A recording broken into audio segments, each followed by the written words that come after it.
Sonny and Cher, I Got You Babe. But Suffragette City continues a little bit later on. But before that, 3.5 years ago, Sarah Marshall from Banbury was diagnosed with pulmonary hypertension, a very rare, life-limiting illness that causes high blood pressure in the blood vessels connecting the heart and lungs.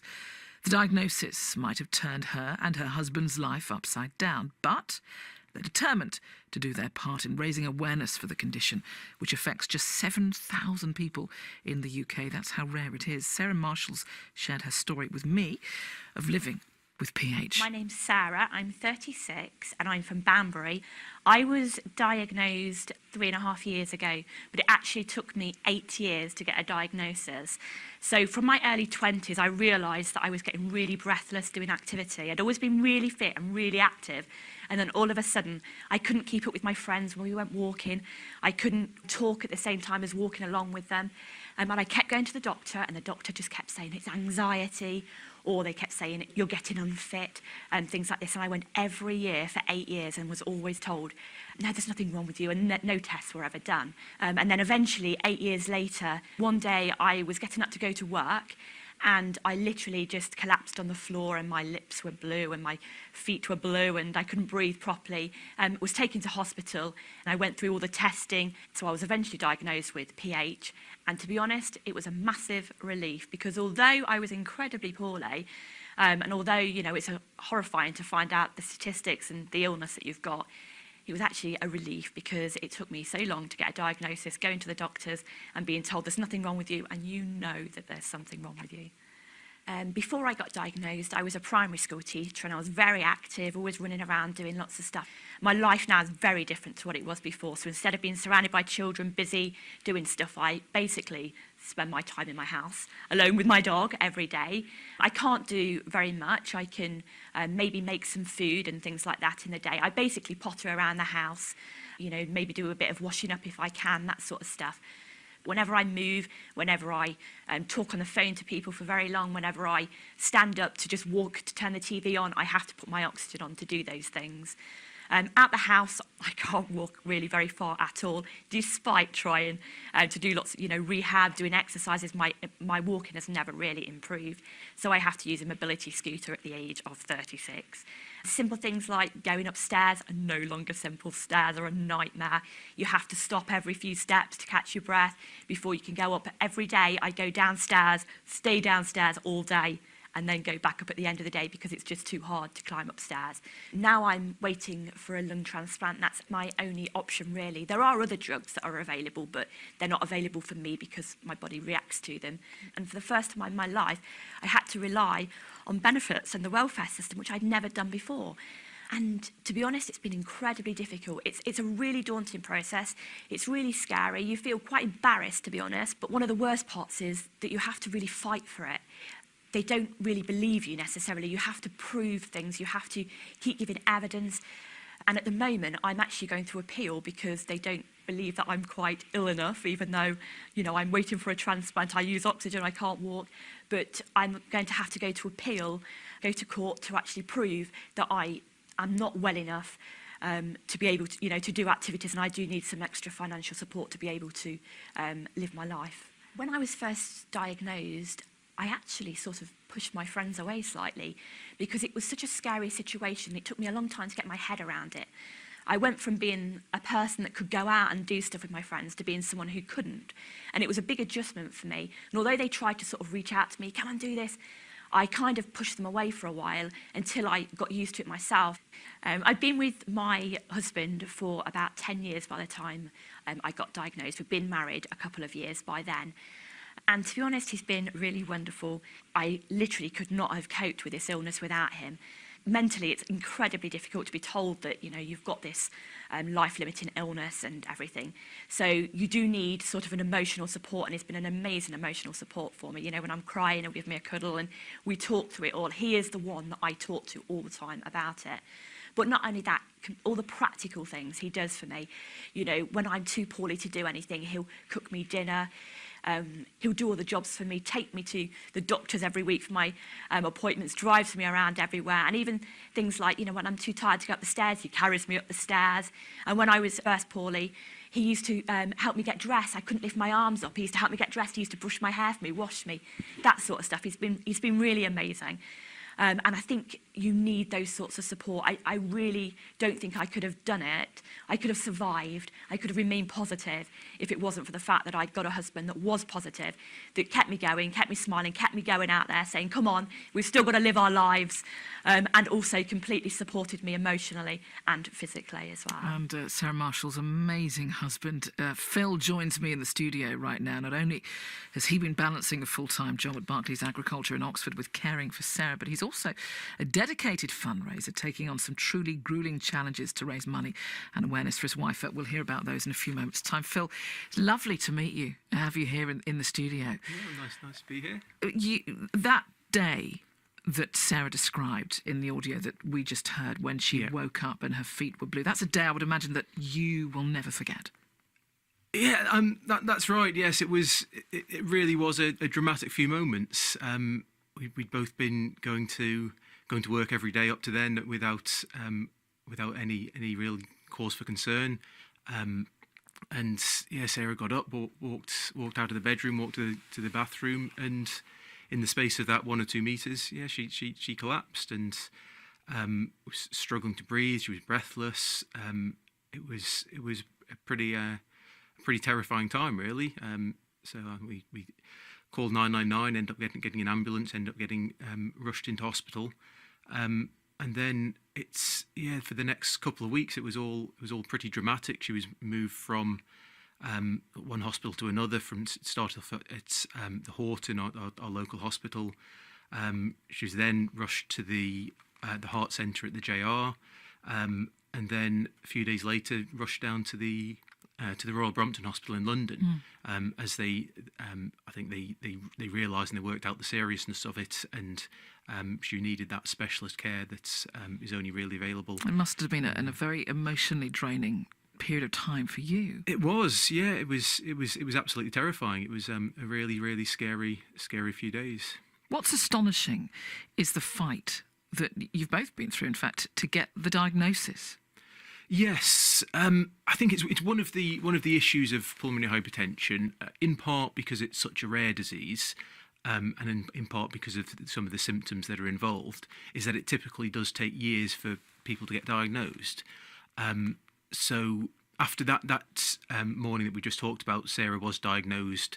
Around about a week, a few days later after that, they worked out and they managed to confirm what the diagnosis was. After it had taken years, of course, after she'd been fighting and not accepting the GP's diagnosis for a very long time. That's right, but in hindsight, when we look back and we think that 8 years prior to that, she was having what we can now see are the early symptoms of it. She was finding it harder to walk. She was getting breathless, undertaking very relatively minor activity. She was going to the gym regularly, but still not really getting any fitness. And she'd gone to the doctor, gone to the GP several times, not far off once a year or so, and talked about these symptoms. And it had never been picked up. It had never been diagnosed for what it is. And I think that's one of being a rare disease. And I think it's a common problem with rare diseases, is that GPs, doctors, they're only human, and they're only going to see these cases on a very, very rare basis. And so that's one of the important roles that the Pulmonary Hypertension Association does, is to educate doctors. So you touched upon some of the fundraising that we've done, and that does go towards the PHA, the Pulmonary Hypertension Association, and they do a lot of work demonstrating to doctors and showing them the symptoms to look out for. And we just hope that for other people it might get picked up. Awareness is key. Always awareness is key. And I'd never heard of pulmonary hypertension. No. And nor had we. Well, I can imagine. I mean, I suppose there's a sense of relief when anybody talks about getting the diagnosis, that they feel that relief, because at least whatever their challenge, it can be treated, and it can be treated accordingly. They know what they're dealing with. But what about for you? Was there a sense of relief, or was there? You said that you didn't know and you'd never heard of pulmonary hypertension. So how did that diagnosis affect you? Yeah, it's a really complex question, that, because in a sense when it's a mystery, you know something's wrong. She's showing all these symptoms, and she's certainly at times getting really poorly. But it's a complete mystery, and you've got no idea what it is. That's quite scary. And so, on the one hand, to get a diagnosis, to have a label put on it, as it were, gives you a little bit of a sense that we understand what we're fighting here, what we're playing against. But at the same time, when you do a little bit of reading about it, it's quite a scary diagnosis. So one of the first things that the consultant did, who first mentioned the name of the disease to us, was he told us not to Google it, not to do any search or any research about it, because what we would read would be a bit scary. Sarah listened to that. I didn't listen to that advice. I went, first thing I did once I got home, was I went on the internet, did some searching, and read up about some of the horrific statistics and the survival rates. Did you keep that to yourself? I did, yeah.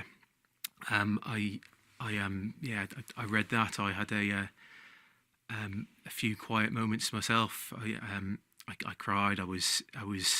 Yeah, it's one of those things that you, in a sense, you almost you see the dreams of what you think of your life, what you expect from your life, in a way they crumble. And I think, like most people, when we got married, we envisaged this happy future life, that we'd get older together, we'd have children, and we'd have all these great experiences. So that's taken away from you. And that's taken away from you. It's one of the things about the disease is that Sarah's not able to have children.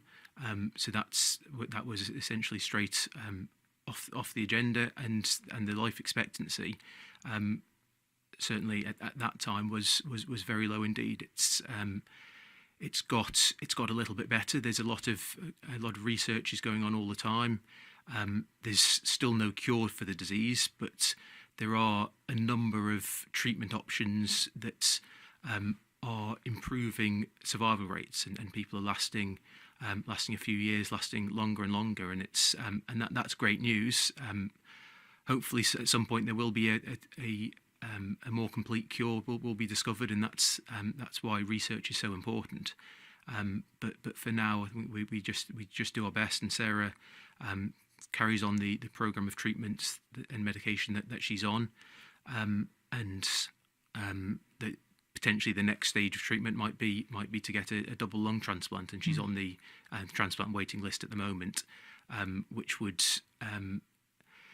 solve one set of problems, but create a whole load of different problems. How does she cope with it? Because hearing her, as we did just now, she sounds so vibrant, so full of life.